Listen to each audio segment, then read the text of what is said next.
gayanya starternya itu, karena saya sudah setengah mati untuk starter tapi memang nggak bisa ya, bisa. Jadi saya ganti. Kenapa saya mau ganti motornya dulu untuk pagi hari ini, karena di sini sudah musim hujan guys teman-teman. Sedangkan si hitam ini saya sudah cuci guys. Jadi kalau ada pilihan lain untuk motornya lebih baik saya nggak pakai dulu. Oke. Oh keren banget ini gayanya.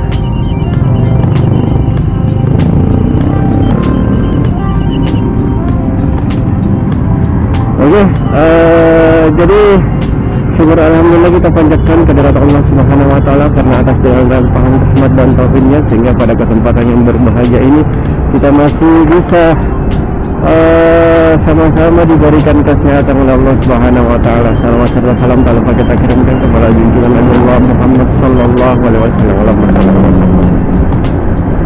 Jadi teman-teman, kali ini saya akan membahas masalah motovlog.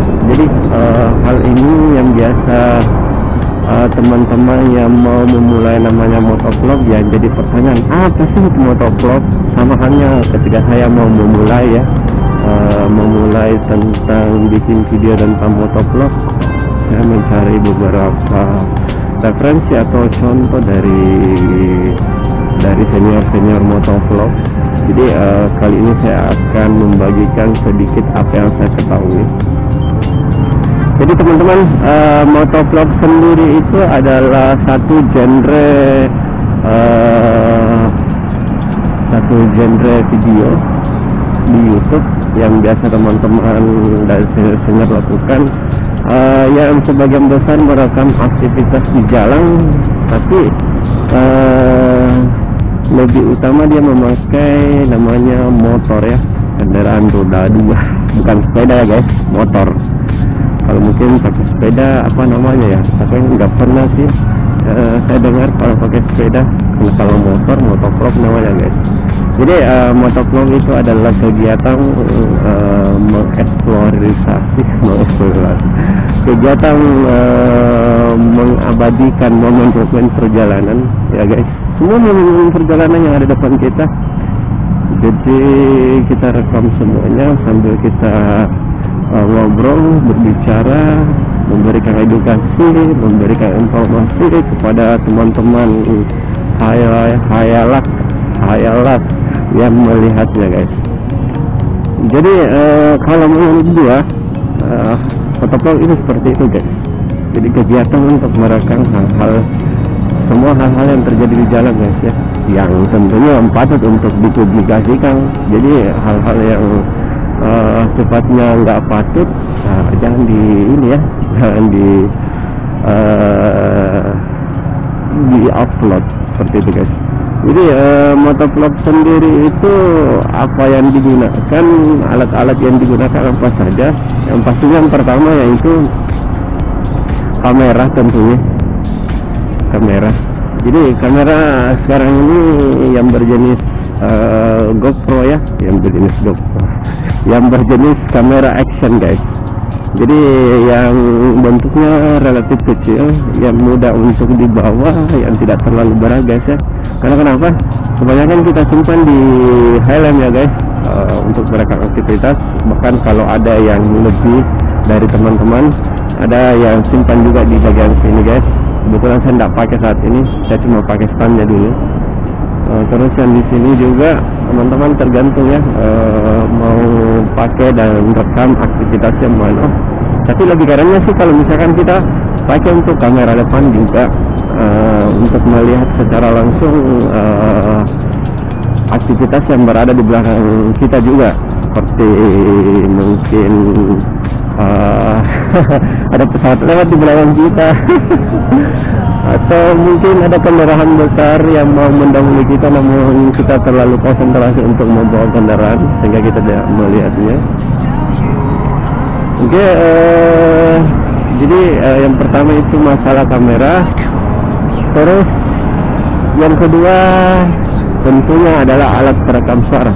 Jadi alat perekam suara ini sangat berfungsi ya guys, sangat dibutuhkan di dalam membuat sebuah konten motovlog. Karena kenapa?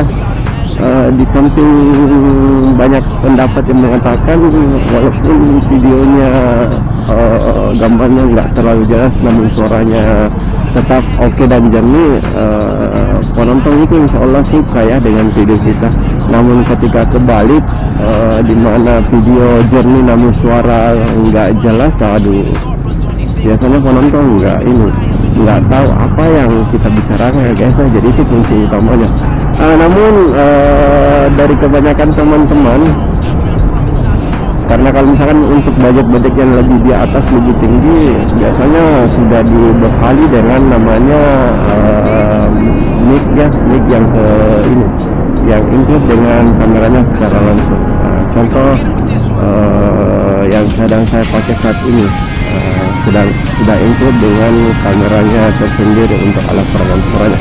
Namun kualitas untuk suaranya dipakai di saat motovlog guys, suara kresek-kreseknya suaranya terlalu jelas sehingga mengganggu juga kejernihan suara.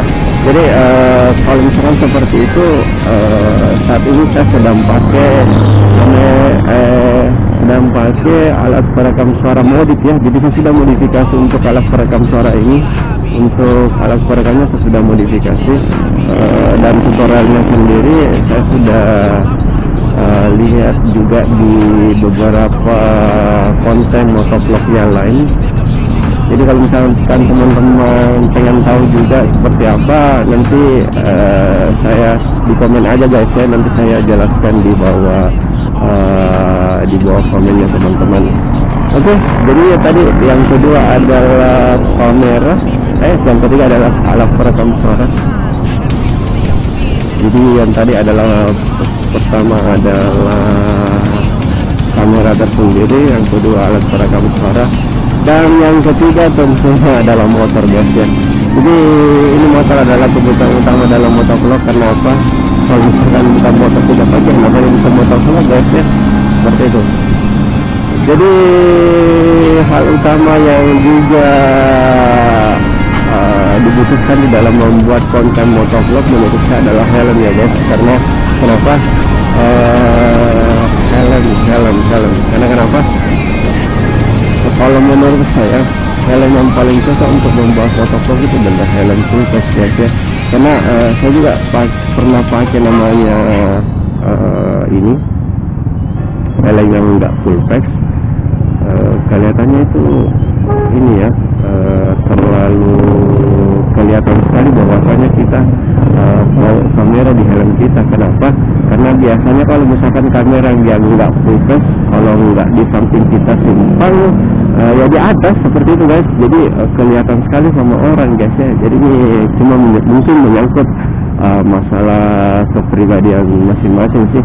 Tapi kalau menurut saya lebih bagusnya kalau teman-teman punya budget lebih, ya kita pakai helm full face saja guys. Karena kenapa? Di samping tempatnya lebih efisien, dan kebanyakan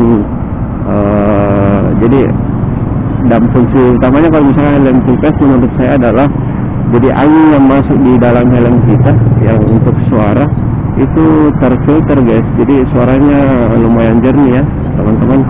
Contoh yang sedang saya pakai sekarang penempatannya seperti ini guys. Teman-teman bisa lihat di kaca spion seperti itu. Jadi pas di depan saya guys. Oke, saya kira itu adalah beberapa hal yang dibutuhkan, beberapa alat yang dibutuhkan dalam membuat sebuah konten motovlog tentunya. Ini yang sering juga jadi pertanyaan dari teman-teman. Apa sih yang kita bicarakan di dalam membuat konten motovlog? Apa sih? Karena kalau motovlog, kalau misalnya kita membuat konten motovlog itu kebanyakan kita berbicara ya, seperti yang saya lakukan saat ini guys. Jadi teman-teman tak perlu khawatir, namanya kita awal memulai itu memang selalu berat guys ya, karena namanya kita itu perlu latihan, perlu penyesuaian ya, seperti itu ya, perlu penyesuaian. Jadi apa-apa kita perlu sesuaikan supaya konten yang kita buat itu juga semakin hari semakin bagus ya guys. Nah, karena misalkan teman-teman nggak terlalu bisa membicarakan apa, teman-teman cukup berlatih dulu di depan cermin gimana cara berbicara, apa yang dibicarakan. Dan tips dari saya, sebelum membuat konten motovlog teman-teman tentukan dulu apa yang mau kita bahas di dalam motovlog ini, apa yang kita mau bahas. Nah, sepanjang itu ya itu yang kita bahas.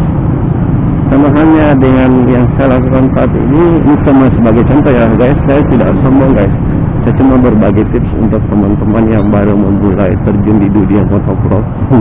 Motovlog pemula kayak saya memberikan juga edukasi ya, informasi buat teman-teman, siapa tahu saya berguna buat teman-teman ya, alhamdulillah guys. Oke, saya kira cukup beberapa tips dari saya, beberapa argumen-argumen mengenai motovlog. Apa sih motovlog itu dari saya. Terima kasih buat teman-teman yang sudah lihat video ini. Jangan lupa teman-teman jika suka dengan videonya, jangan lupa teman-teman untuk berikan like-nya, terus komennya guys, tempat ada yang mau ditanyakan atau ada masukan buat konten apa yang untuk motovlog selanjutnya. Dan yang pastinya teman-teman jangan lupa untuk subscribe untuk melihat update video saya selanjutnya, karena dengan subscribe teman-teman lah